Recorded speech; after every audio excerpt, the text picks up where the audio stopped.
شروع اللہ کا نام لے کر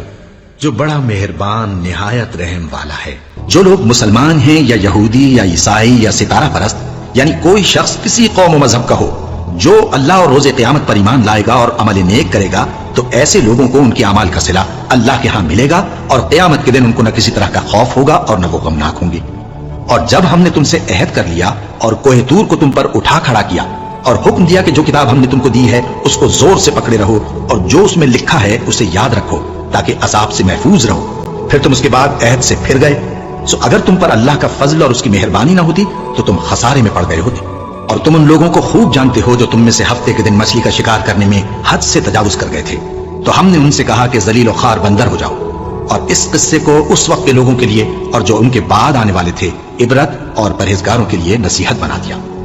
اور جب موسیٰ نے اپنی قوم کے لوگوں سے کہا کہ اللہ تم کو حکم دیتا ہے کہ ایک بیل ذبح کرو، وہ بولے کیا تم ہم سے ہنسی کرتے ہو؟ موسیٰ نے کہا کہ میں اللہ کی پناہ مانگتا ہوں کہ نادان بنوں۔ انہوں نے کہا کہ اپنے پروردگار سے التجا کیجئے کہ وہ ہمیں یہ بتائے کہ وہ بیل کس طرح کا ہو۔ موسیٰ نے کہا پروردگار فرماتا ہے کہ وہ بیل نہ تو بوڑھا ہو اور نہ بچڑا بلکہ ان کے درمیان یعنی جوان ہو، سو جیسا تم کو حکم دیا گیا ہے ویسا کرو۔ انہوں نے کہا اپنے پروردگار سے درخواست کیجئے کہ ہم کو یہ بھی بتا دے کہ اس کا رنگ کیسا ہو۔ موسیٰ نے کہا پروردگار فرماتا ہے کہ اس کا رنگ گہرا زرد ہو کہ دیکھنے والوں کے دل کو خوش کر دیتا ہو۔ انہوں نے کہا اب کے پروردگار سے پھر درخواست کیجئے کہ ہم کو بتا دے کہ وہ اور کس کس طرح کا ہو، کیونکہ بہت سے بیل ہمیں ایک دوسرے کے مشابہ معلوم ہوتے ہیں، اور اللہ نے چاہا تو ہمیں ٹھیک بات معلوم ہو جائے گی۔ موسیٰ نے کہا کہ اللہ فرماتا ہے کہ وہ بیل کام میں لگا ہوا نہ ہو، نہ تو زمین جوتتا ہو اور نہ کھیتی کو پانی دیتا ہو، بے عیب ہو، اس میں کسی طرح کا داغ نہ ہو۔ کہنے لگے اب تم نے سب باتیں درست بتا دی۔ غرض بڑی مشکل سے انہوں نے اس بیل کو ذبح کیا جبکہ وہ ایسا کرنے والے لگتے نہ تھے۔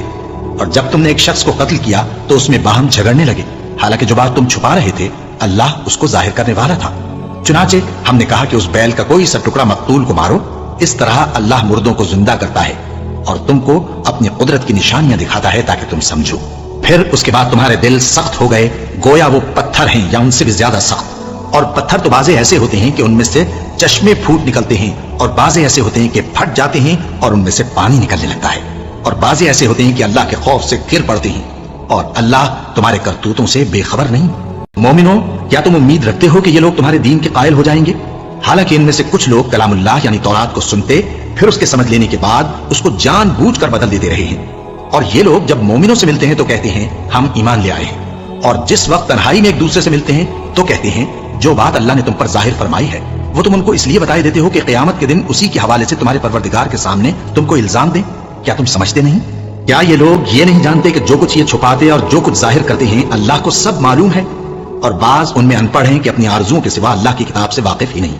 اور وہ صرف اٹکل سے کام لیتے ہیں، سو ان لوگوں پر افسوس ہے جو اپنے ہاتھ سے کتاب لکھتے ہیں اور کہتے یہ ہیں کہ یہ اللہ کے پاس سے آئی ہے تاکہ اس کے عوض تھوڑی سی قیمت یعنی دنیاوی منفعت حاصل کریں، سو ان پر افسوس ہے اس لیے کہ بے اصل باتیں اپنے ہاتھ سے لکھتے ہیں، اور پھر ان پر افسوس ہے اس لیے کہ ایسے کام کرتے ہیں، اور کہتے ہیں کہ دوزخ کی آگ ہمیں چند روز کے سوا چھو ہی نہیں سکے گی۔ ان سے پوچھو کیا تم نے اللہ سے اقرار لے رکھا ہے کہ اللہ اپنے اقرار کے خلاف نہیں کرے گا، یا تم اللہ کے بارے میں ایسی باتیں کہتے ہو جن کا تمہیں مطلق علم نہیں؟ ہاں کیوں نہیں، جو برے کام کرے اور اس کے گناہ ہر طرف سے اس کو گھیر لیں تو ایسے لوگ دوزخ میں جانے والے ہیں اور وہ ہمیشہ اس میں جلتے رہیں گے، اور جو ایمان لائیں اور نیک کام کریں وہ جنت کے مالک ہوں گے اور ہمیشہ اس میں عیش کرتے رہیں گے۔ اور جب ہم نے بنی اسرائیل سے عہد لیا کہ اللہ کے سوا کسی کی عبادت نہ کرنا اور ماں باپ اور رشتہ داروں اور یتیموں اور محتاجوں کے ساتھ بھلائی کرتے رہنا اور لوگوں سے اچھی باتیں کہنا اور نماز پڑھتے اور زکات دیتے رہنا، تو چند آدمیوں کے سوا تم سب اس عہد سے منہ پھیر کر پلٹ گئے۔ اور جب ہم نے تم سے عہد لیا کہ آپس میں کچھ تو خون نہ کرنا اور اپنوں کو ان کے وطن سے نہ نکالنا تو تم نے اقرار کر لیا اور تم اس بات کو مانتے بھی ہو۔ پھر تم وہی ہو کہ اپنوں کو قتل بھی کر دیتے ہو اور اپنے میں سے بعض لوگوں پر گناہ اور ظلم سے چڑھائی کر کے انہیں وطن سے نکال بھی دیتے ہو، اور اگر وہ تمہارے پاس قید ہو کر آئیں تو بدلہ دے کر ان کو چھڑا بھی لیتے ہو، حالانکہ ان کا نکال دینا ہی تم پر حرام تھا۔ یہ کیا بات ہے کہ تم کتاب اللہ کے بعض احکام کو تو مانتے ہو اور بعض سے انکار کیے دیتے ہو؟ تو جو تم میں سے ایسی حرکت کریں ان کی سزا اس کے سوا اور کیا ہو سکتی ہے کہ دنیا کی زندگی میں تو رسوائی ہو اور قیامت کے دن سخت سے سخت عذاب میں ڈال دیے جائیں۔ اور جو کام تم کرتے ہو اللہ ان سے غافل نہیں۔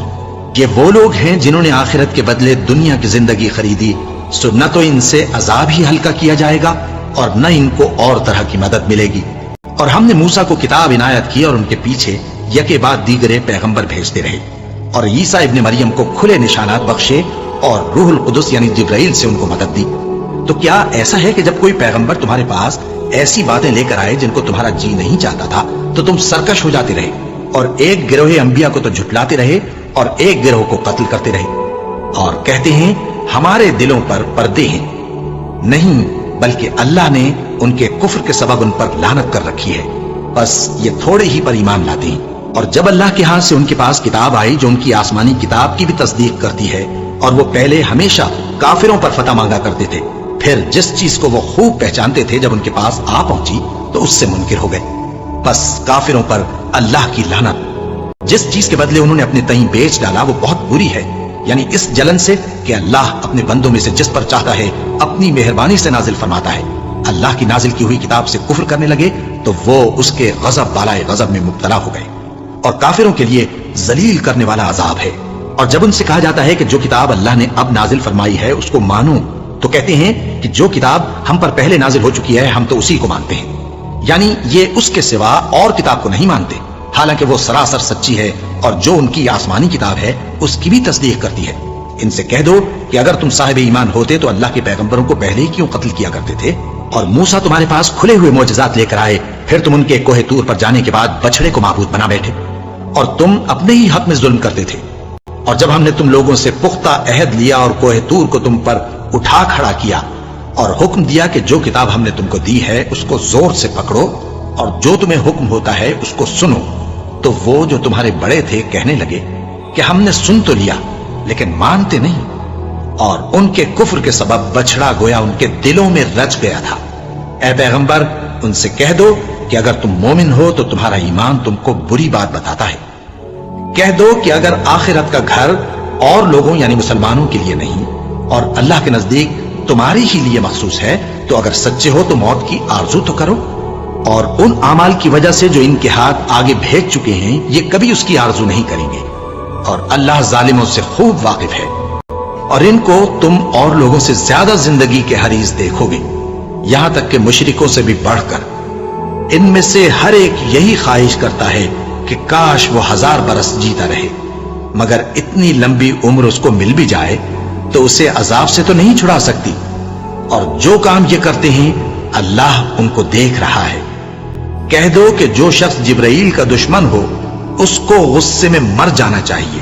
کیونکہ اس نے تو یہ کتاب اللہ کے حکم سے تمہارے دل پر نازل کی ہے جو پہلی کتابوں کی تصدیق کرتی ہے اور ایمان والوں کے لیے ہدایت اور بشارت ہے۔ جو شخص اللہ کا اور اس کے فرشتوں کا اور اس کے پیغمبروں کا اور جبرائیل اور میکائیل کا دشمن ہو تو ایسے کافروں کا اللہ دشمن ہے۔ اور ہم نے تمہارے پاس سلجھی ہوئی آیتیں ارسال فرمائی ہیں، اور ان سے انکار وہی کرتے ہیں جو بد کردار ہیں۔ ان لوگوں نے جب اللہ سے کوئی عہد کیا تو ان میں سے ایک فریق نے اس کو کسی چیز کی طرح پھینک دیا۔ حقیقت یہ ہے کہ ان میں اکثر بے ایمان ہیں۔